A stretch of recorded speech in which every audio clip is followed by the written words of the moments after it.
오늘의 헤드라인입니다. 과학을 주제로 3분 동안 강연을 펼치는 오디션 형식의 대회가 열렸습니다. 본선에 오른 10명의 과학 커뮤니케이터들은 어려운 내용을 쉽고 재미있게 풀어내며 열띤 경쟁을 벌였습니다. 여름철 발생하는 화재를 막으려면 에어컨 실외기 관리가 가장 중요한 것으로 나타났습니다. 주기적인 청소는 물론 전선이나 부품에 문제가 없는지 수시로 확인해야 에어컨 화재를 막을 수 있다고 전문가들은 조언했습니다. 오는 8월부터는 축산농가에서 남은 음식물을 가축에게 줄 수 없게 됩니다. 정부는 아프리카 돼지열병 등의 전염병을 막기 위해 업체가 만든 가공사료나 일반 가축용 사료만 가축에게 먹이도록 할 방침입니다.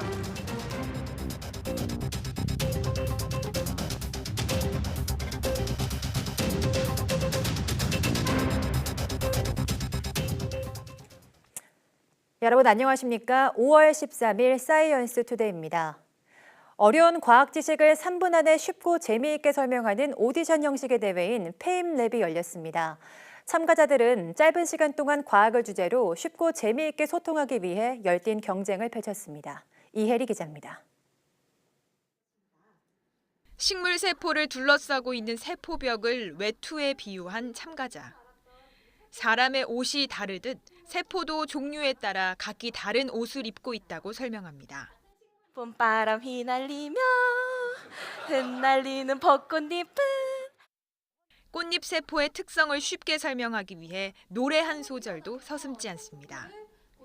블랙홀부터 식품 발효, 식물과 나노물질까지 자칫 어려울 수 있는 주제지만 풍선부터 잠옷 등 재치 넘치는 소품까지 총동원한 발표 덕분에 관객은 웃고 즐길 수 있었습니다. 흥미가 좀 있었는데 그런 거에 대해서 좀 잘 알 수 있었고 또 제가 물리학 쪽에 대해 좀 관심이 많다는 것을 좀 알 수 있었던 것 같아요. 본선에 오른 10명의 참가자는 화학이나 물리 등을 전공한 평범한 연구자들. 연구의 영역이던 과학을 주제로 무대에 오른 시간은 참가자들에게도 값진 경험이 됐습니다. 긴장 많이 되고 했는데 오늘 발표가 딱 끝나니까 여러분들이 그리고 세포벽이 어떻게 운명에 관여하는지에 대해서 재밌게 들으신 것 같아서 너무 뜻깊었고요. 페임랩은 과학이나 수학, 공학을 주제로 3분 동안 강연하면서 대중과 소통하는 국제적 행사입니다. 대상 수상자는 다음 달 영국에서 열리는 세계대회에 한국 대표로 참가합니다. 이분들은 우리나라의 과학을 위해서 여기 이제 젊은 어린 학생들도 와 있습니다만 그 학생들에게 많은 영향을 줘서 정말 아직까지 존재하지 않고 보이지 않는 것들을 찾아주는데 크게 기여할 것으로 생각을 합니다. 본선 참가자들은 모두 과학 커뮤니케이터로서 앞으로 과학 관련 행사 등 다채로운 분야에서 대중과 소통하며 활약을 펼칠 예정입니다. YTN 사이언스 이혜리입니다. 물체를 양옆에서 꾹 눌렀을 때 아래 위로 팽창하는 것이 아니라 반대로 수축하는 물질이 개발됐습니다. 울산과학기술원 연구진은 이런 성질을 뜻하는 네거티브 푸아송비 특성을 가진 메타물질을 개발했다고 밝혔습니다. 연구팀이 금속과 유기물을 이용해 개발한 물질은 구멍이 많고 유연한 고체인데 압력이 가해지면 내부 물질이 마치 경첩처럼 회전하면서 배열이 바뀝니다. 이런 네거티브 푸아송비 특성을 가진 물질은 충격파 흡수 재료나 센서, 인공 근육 등에 활용될 것으로 기대됩니다. 우리 은하의 가장자리에 자리한 별 생성 영역의 고해상도 모습이 공개됐습니다. 한국천문연구원은 우리 은하 내 거대 별 생성 영역인 CTB-101을 고해상도로 관측해 이 영역의 특성을 알아냈다고 밝혔습니다. CTB-102는 연구 가치가 매우 크지만 먼지와 가스로 가려져 내부 구조를 파악하기 어려웠습니다. 연구진은 대덕 전파천문대 13.7m 전파 망원경을 이용해 기존 영상보다 약 10배 선명한 영상을 얻었습니다. 이를 통해 CTB-102 영역을 가로지르는 크기가 180광년 정도이며 무게는 태양의 약 10만 배라는 점도 밝혀냈습니다. 또 이 지역 대부분의 별 생성률이 5에서 10% 정도로 은하 전반과 비슷한데 일부 지역에서는 17%에서 37%의 높은 별 생성률을 보인다고 밝혀냈습니다. 낮 기온이 점차 오르면서 에어컨을 이용하는 사람도 늘고 있습니다. 이용에 앞서 에어컨 필터는 청소하면서 실외기는 관리하지 않는 경우가 대부분이죠. 하지만 여름철 화재 예방을 위해서는 시래기 관리가 가장 중요하다고 합니다. 보도에 이윤재 기자입니다. 대구의 한 종합병원, 건물 바깥쪽에 10대가 넘는 대형 에어컨 시래기가 빼곡히 세워졌습니다. 좁은 틈 사이로 낡은 종이 상자는 물론이고 낙엽과 흙먼지가 나뒹굽니다. 상가 건물에는 시래기 여러 대가 무질서하게 쌓여 있고 또 아파트에 설치된 시래기에는 화분이 올려져 있는 경우도 허다합니다. 이렇게 부실하게 시래기를 관리하면 여름철 에어컨 화재로 이어질 가능성이 큽니다. 실제로 지난 2012년 114건이던 에어컨 화재는 지난해 262건으로 늘었고 이 가운데 대부분은 시래기 관리 부주의로 발생했습니다. 담배 꽁초라든지 바깥에서 날라오는 낙엽 이로 인해서 화재가 발생할 수 있는 개연성이 있는데 주인은 항상 깨끗하게 청결하게 청소해 주시는 게. 에어컨 화재를 막으려면 시래기 주변을 주기적으로 점검하는 게 중요합니다. 특히 에어컨을 본격적으로 사용하기에 앞서 겨운에 쌓인 먼지를 털어내고 전선이나 부품에 문제가 없는지 확인해야 합니다. 바깥 외기 온도가 높고 이러기 때문에 여름 한철에는 집중적으로 세밀하게 청소하고 관리를 합니다. 또 에어컨 시래기와 벽 사이 간격은 10cm 이상 떨어지도록 설치해 열기가 빠져나갈 수 있게 하고 누전 차단기와 바로 연결되는 하나의 전선을 사용해야 사고를 막을 수 있습니다. YTN 이윤재입니다. 건강과 환경을 생각해 채식을 하는 사람들이 늘면서 국내 식품 업체들이 식물로 만든 가짜 고기 제품을 하나둘 선보이고 있습니다.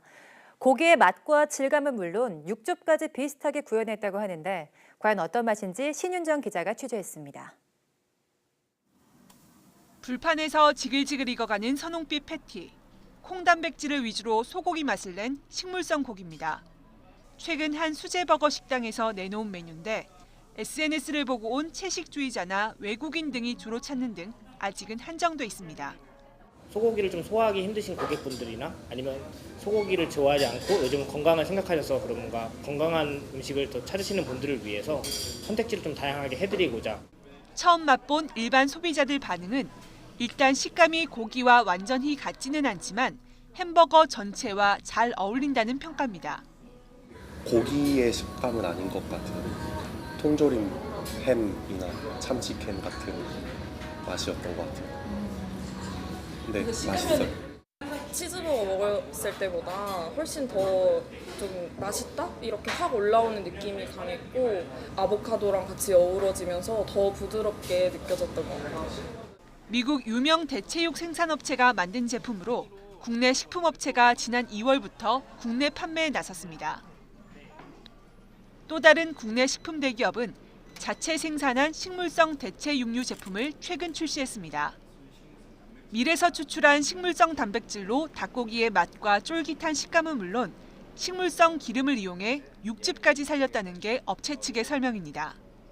이 제품은 순식물성 단백질로 만들었기 때문에 단백질 함량이 높고 지방과 칼로리가 낮습니다. 콜레스테롤이 없는 게 특징이고 실제로 두 식물성 고기를 직접 먹어보니 초창기 콩고기보다는 나아졌지만 고기 맛과 거의 같다고 하긴 어려웠습니다. 국내 채식주의자가 150만 명에 달하고 몸과 환경에 건강한 음식을 찾는 소비자가 늘면서 식물성 고기 시장을 잡으려는 식품업체들의 경쟁도 더욱 치열해질 것으로 보입니다. YTN 신윤정입니다.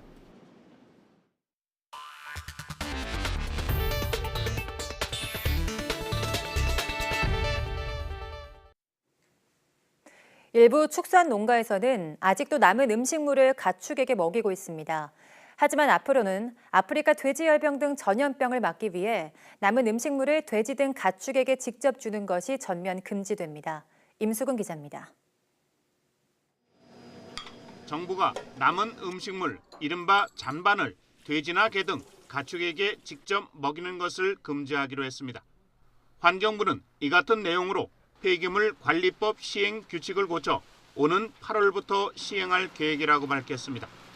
지금까지 양돈 농가 등에서는 남은 음식물을 80도 이상의 고온에서 30분 이상 끓인 뒤 먹이는 것은 허용됐습니다.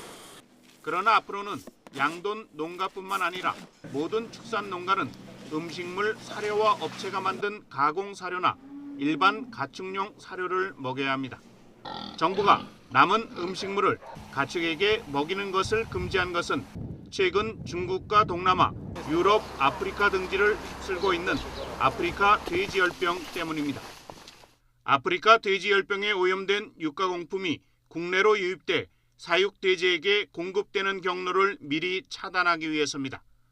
축산당국은 아프리카 돼지열병이 발생한 외국의 사례를 볼 때 오염 음식물에 의한 발병 가능성을 높게 판단하고 있습니다.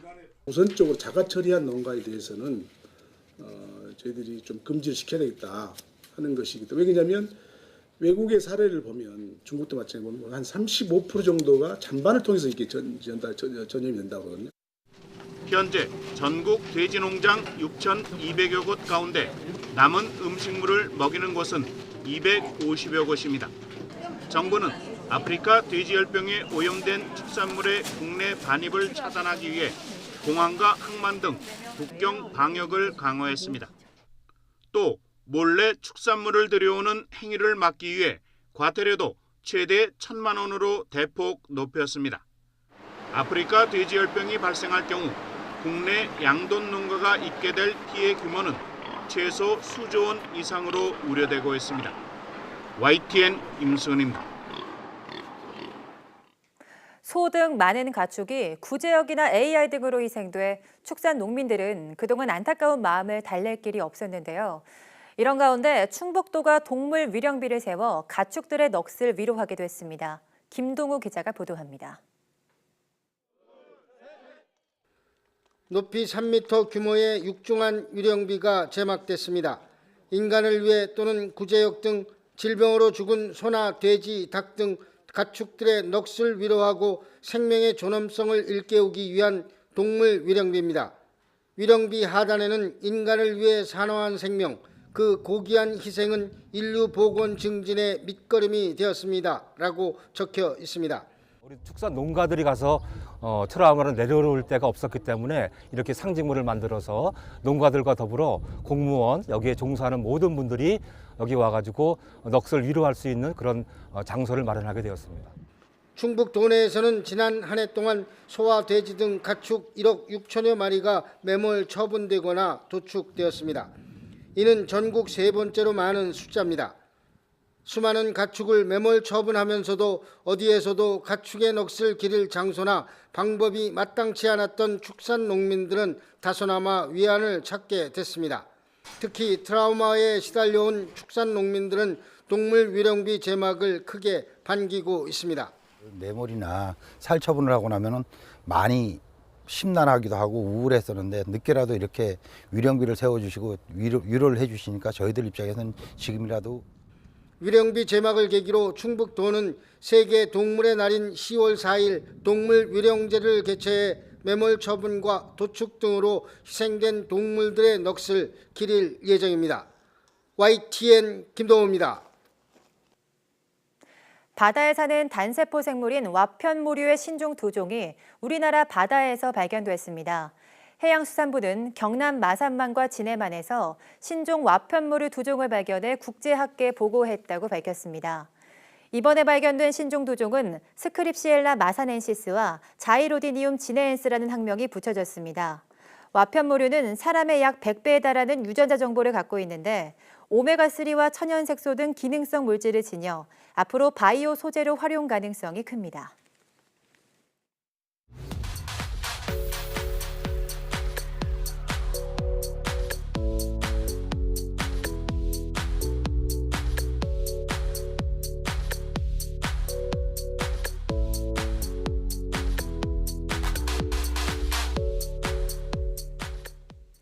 요즘 4차 산업혁명을 통해서 로봇이나 자율자동차, 심지어 스마트폰까지 모든 분야에서 자동화, 무인화, 지능화가 이뤄지고 있는데요. 좀 더 편리한 생활을 누리는 건 사실이지만 인공지능이 우리의 일을 대체하게 되지 않을까 하는 불안감도 생기죠. 오늘 오후 사이언스 투데이 과학 돋보기에서는 4차 산업 이후 미래에는 어떤 일을 하게 될까에 대해서 카이스트 산업 및 시스템공학과 이태욱 교수와 함께 이야기해 보도록 하겠습니다. 오후도 많은 시청 바랍니다. 함께해 주신 여러분 고맙습니다.